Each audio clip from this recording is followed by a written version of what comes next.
स्वागत है आप सभी का हमारे YouTube चैनल में। आज का हमारा टॉपिक है terminology of chemistry. Terminology in chemistry. यहाँ हमारे पास कुछ टर्मिनोलॉजी है जिन्हें हिंदी और इंग्लिश में क्या कहा जाता है, उसका एक छोटा सा डिस्क्रिप्शन है।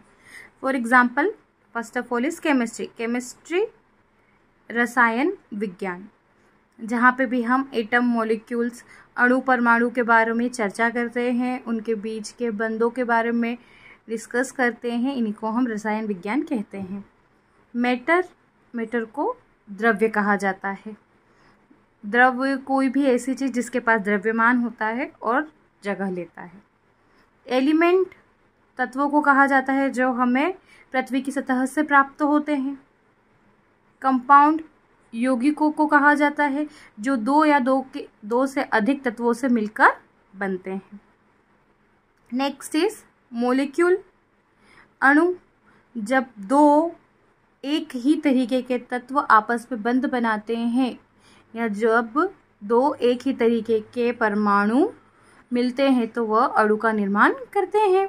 जब भी दो एटम आपस में कंबाइन होते हैं, दो या दो से ज़्यादा तरीके के एटम भी आपस में कंबाइन हो सकते हैं, तो वो मॉलिक्यूल बनाते हैं। जैसे हम एग्जाम्पल के तौर पे लेते हैं हमारा ऑक्सीजन या फिर हाइड्रोजन।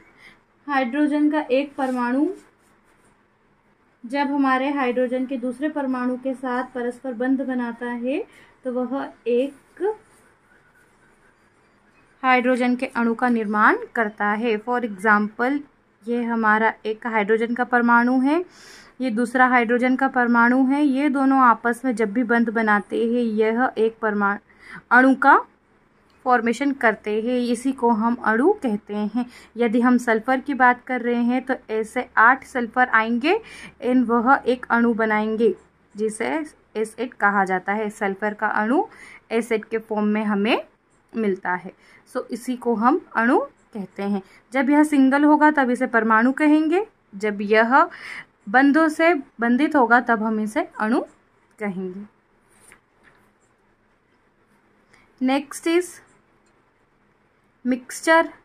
मिक्सचर किसी भी मिश्रण को कहते हैं जब हमारे पास दो या दो से अधिक तत्व एक ही जगह पर इकट्ठा हो, उसे हम मिश्रण कहते हैं। प्योर, जब एक ही तरीके की सभी चीज़ें, एक ही तरीके के तत्व हमारे पास उपलब्ध हो तब उन्हें शुद्ध कहते हैं। इम्प्योर, अशुद्ध, जब एक से अधिक चीज़ की मिलावट हुई हो। हिट्रोजीनियस, समांगी मिश्रण का टाइप है ये। समांगी मिश्रण को हिट्रोजीनियस मिक्सचर्स कहा जाता है। होमोजीनियस मिक्सचर्स को विषमांगी कहा जाता है। समांगी, सॉरी थोड़ा सा चेंज है। हिट्रोजीनियस मतलब विषमांगी, थोड़ा सा करेक्शन करेंगे।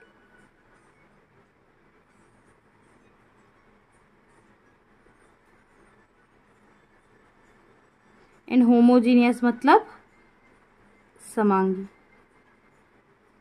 ठीक है। विषमांगी ऐसे मिश्रण को कहा जाता है जिसमें हमें हमारा विलय और विलायक दोनों अलग अलग दिखाई देता है या जिन्हें हम सिंपल तरीकों से अलग कर सकते हैं। समांगी में ऐसा नहीं हो सकता, इन्हें हम सिंपल तरीकों से अलग नहीं कर सकते।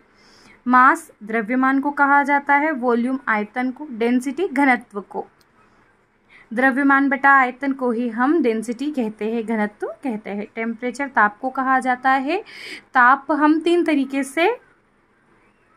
मापन 3 तरीके से किया जाता है। Fahrenheit, degree Celsius and kelvin, जिसमें हम अंतर्राष्ट्रीय मानक हमारे पास केल्विन है। एटम, परमाणु कहा जाता है। पॉलीएटॉमिक, बहुपरमाणुक, मतलब जब हमारे पास दो या दो से ज़्यादा परमाणु आपस में परस्पर बंधित होते हैं, मतलब एक साथ इकट्ठे होते हैं, तो हम उसे पॉलीएटॉमिक कहते हैं। हिंदी में इसी चीज़ को बहुपरमाणुक कहा जाता है। मोलिक्यूलर मास, मोलिक्यूल का मास, इसका मतलब जो भी उसके अंदर अणु है उन सभी का अलग अलग मास मिलकर एक टोटल किया जाता है। टोटल मतलब उसका एडिशन किया जाता है, उसको जोड़ा जाता है, उसी को हम आणविक द्रव्यमान कहते हैं। कांस्टेंट स्थिरांकों को कहते हैं। जैसे हमारे पास कई तरीके के कांस्टेंट, जैसे गुरुत्वाकर्षण कांस्टेंट, प्लांक कांस्टेंट, तो हमारे पास कई तरीके के कांस्टेंट होते हैं। परसेंटेज कंपोजिशन विलयन की रिएक्शंस या विलयन में होने वाली अभिक्रिया के मापन करने की एक इकाई होती है।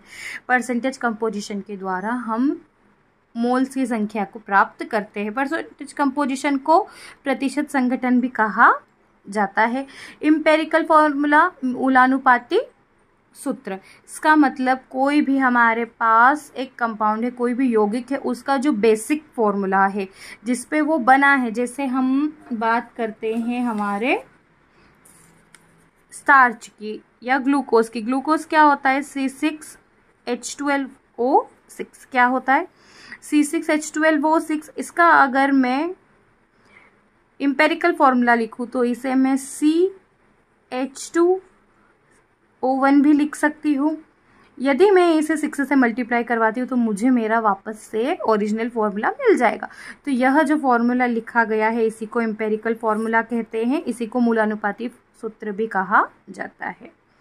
कैलकुलेशन, जब भी हम किसी भी चीज़ का मॉलिक्यूलर मास आणविक मास निकालते हैं, जैसे हम अगर जल का आणविक मास निकाल रहे हैं, किसका निकाल रहे हैं? जल का। हाइड्रोजन का कितना होता है? 1 होता है, क्योंकि हमारे पास 2 हाइड्रोजन उपस्थित है इसलिए हम 2 हम इन्हें जोड़ेंगे। ऑक्सीजन का मास कितना होता है? द्रव्यमान कितना होता है ऑक्सीजन का? तो ऑक्सीजन का होता है 16। जब हम इनको जोड़ेंगे तो हमारे पास आएगा 18। कितना आएगा? 18। सो ये हमने क्या किया है? कैलकुलेशन किया, इसी को हम परिकलन कहते हैं। लिमिटिंग रिएजेंट को सीमांत अभिकर्मक कहते हैं। जब किसी रिएक्शन, जो चालू रिएक्शन है, उसमें किसी एक रिएजेंट की कमी के कारण हमारी रिएक्शन रुक जाती है, सो उस रिएक्शन में जिसकी कमी के कारण हमारी रिएक्शन रुकी है उसी रिएजेंट को लिमिटिंग रिएजेंट कहा जाता है, सीमांत अभिकर्मक कहा जाता है। मोल फ्रैक्शन मोल अंश को कहा जाता है। मोलारिटी मोलरता को कहा जाता है। मोलालिटी मोललता को कहा जाता है। सॉल्यूशन विलयन, सोल्यूट विलय, जो हमारे पास कम मात्रा में उपस्थित होता है उसे हम विलय कहते हैं, जो हमारे पास ज़्यादा मात्रा में उपस्थित होता है उसे विलायक कहते हैं। जब यह दोनों का मिश्रण होता है तब हमें विलयन प्राप्त होता है। विलयन हमें द्रव्य अवस्था में प्राप्त होता है। साइंटिफिक नोटेशन, अधिकतर हमारी कैलकुलेशन साइंटिफिक नोटेशन में की जाती है, इसे हम वैज्ञानिक संकेतक कहते हैं। जिस तरीके से यदि मुझे 1000 लिखना हो तो इसे मैं साइंटिफिक नोटेशन में किस तरीके से रिप्रेजेंट कर सकती हूँ? तो इसे मैं साइंटिफिक नोटेशन में 10⁻³ लिख सकती हूँ। तो यही मेरा साइंटिफिक नोटेशन कहलाएगा एंड इसी को ही हम वैज्ञानिक संकेतक के नाम से जानते हैं। डायमेंशन एनालिसिस, विमेय विश्लेषण। अब विमेय विश्लेषण किसे कहते हैं? सो यहाँ पे भी हम क्या करते हैं? फॉर्मूले को लिखते हैं, बट फॉर्मूले को किस फॉर्म में लिखते हैं? m मास, l लेंथ, t टाइम, बस इन तीनों के ही फॉर्म में जिन फॉर्मूलों को लिखा जाता है उन्हीं को हम डायमेंशनल एनालिसिस कहते हैं। फॉर एग्जाम्पल हम किसका ले रहे हैं? स्पीड का ले रहे हैं। किसका ले रहे हैं? स्पीड का। स्पीड का क्या होता है? दूरी बटा time, distance by time taken. Distance की इकाई क्या है? मीटर। समय की इकाई सेकंड, तो मीटर प्रति सेकंड। सो मीटर प्रति सेकंड को हम क्या लिखेंगे? मीटर। सो मास ही क्या यहाँ? मास नहीं है तो हम क्या लिख देंगे? 0। लेंथ मीटर की बात की जा रही है तो L1, और समय की बात की जा रही है तो S माइनस। तो यह इसका डायमेंशनल फॉर्मूला होगा, इसी को हम विमेय विश्लेषण कहते हैं। सिग्निफिकेंट फिगर को सार्थक अंक कहते हैं। मानो हमारे पास एक नंबर है जो 1.00078 लिखा है, तो इसमें कितने सिग्निफिकेंट फिगर्स है? कितने सार्थक अंक है? तो इसमें हमारे पास केवल 3 ही सार्थक अंक है, जो है 1, 7 एंड 8। यही हमारे पास सार्थक अंक है। यदि हमारे पास 0.532 लिखा है तो इसमें सार्थक अंक कितने होंगे? तो इसमें सार्थक अंक केवल यह पीछे वाले 3 ही होंगे, आगे के 0 को हम काउंट नहीं करेंगे, तो इन्हीं को हम सार्थक अंक के नाम से जानते हैं। इसके बाद हमारी आखिरी, इस वीडियो के लिए आखिरी टर्मिनोलॉजी आती है बैलेंस केमिकल इक्वेशन, संतुलित रासायनिक समीकरण। अब संतुलित रासायनिक समीकरण क्या होता है, तो मानो हम कोई भी एक रिएक्शन लिख रहे हैं, जैसे हमने लिखा मैग्नीशियम ने ऑक्सीजन के साथ रिएक्ट किया, सो ये रिएक्ट करके क्या बनाएगी, MgO कंपाउंड फॉर्मेशन करेगी। यहाँ ऑक्सीजन हमारे पास 2 है, यहाँ हमारे पास ऑक्सीजन 1 है।